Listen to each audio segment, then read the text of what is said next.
Le montage du film est désormais terminé, les recadrages également, et je suis prête à faire l'export et la commande. Je vais pouvoir maintenant commander les archives afin de pouvoir passer à la suite, c'est-à-dire l'étalonnage. Pour ce faire, je vais utiliser un ancien outil qui s'appelle l'EDL, Edit Decision List, qui servait essentiellement à la conformation pour la pellicule. Alors c'est un ancien outil, mais qui est encore très pratique. Alors dans ma vieille version d'Avid, ça va se situer ici, c'est plus tout à fait le cas dans les nouvelles versions, mais l'outil est toujours le même, c'est le List Tool. Par défaut, on va se mettre sur un défaut. Ici, je vais demander de charger la séquence en cours. Il me dit le nombre de pistes qui sont disponibles, et ce qui m'intéresse, c'est seulement la vidéo.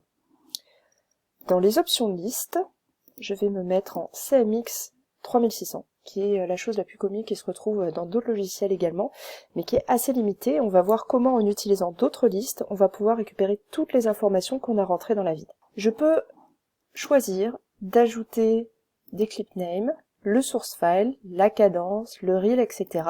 Mais on va partir du plus simple et voir ce qui est montré. Ici, je fais donc du monoscopique, je ne fais pas de 3D. Pour mon TC source, ça c'est très intéressant parce que je vais pouvoir choisir ici tous les TC disponibles dans la machine, et nous avons donc décidé que le TC réel de nos archives se trouve en auxiliaire 1. Le record TC représente le TC de la timeline, qui sera donc à 10 heures pour notre film. Le Reel ID Type TC, donc là on peut choisir source file, ou on pourrait très bien choisir le camroll, ça va être le nom qui va être affiché. Et ici, on peut changer le timecode, on peut choisir de commencer notre timecode différemment, mais ça ne nous intéresse pas, c'est plus judicieux de respecter celui qu'on a envoyé. Et ici, il nous demande Tape or File Name Truncation, ça veut dire qu'il va couper la fin de notre nom de fichier parce que ce sera sûrement trop long. J'appuie sur Preview. Comme vous le voyez ici, j'ai le début du nom de mon fichier, mais pas la fin, et on va réussir à modifier ça. La cadence, ici, je vois que j'ai mon plan à 25, et ici à 24, le TC source, et le TC de ma séquence. Je peux également, dans mon List Option, ici dans Both Picture and Sound, ajouter d'autres métadonnées. J'update, et je vois que je rajoute de l'info. Je vous conseille de commencer au plus simple, parce qu'on va voir qu'on peut récupérer d'autres infos avec d'autres types d'EDL que la CMX 3600. Je fais Save List to One File, et je vais enregistrer ça sur le bureau.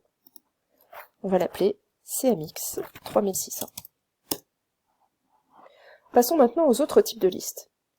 Moi, celle que j'aime bien, c'est la File 129. Ça va être à peu près la même chose, mais formaté un petit peu mieux. Et là, j'ai mon nom en entier, la vidéo, la cadence, et toujours les mêmes informations qui me sont chères, le TC de ma source, qui est donc toujours en auxiliaire TC1, et celui de mon montage. Je l'enregistre, et ici, je l'appelle 129.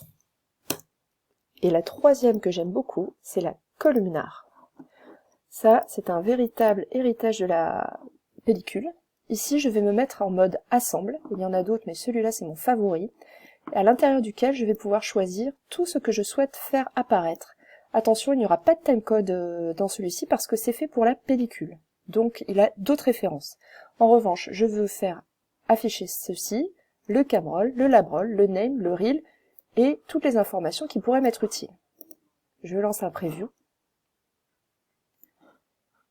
Là, vous voyez que le timecode de ma séquence a disparu parce que lui, il compte en images depuis le début. Ça, c'est le compte parfait en images. Et ici, je vais récupérer mon labo, mon camroll, mon labo à nouveau parce que je l'ai mis plusieurs fois, hop, et le clip name. Et j'enregistre. Je suis toujours sur mon bureau, et celle-ci, je vais l'appeler colonne. Je ne sais pas si vous avez fait attention, les deux premiers fichiers sont des points EDL, et celui-ci est un point TXT.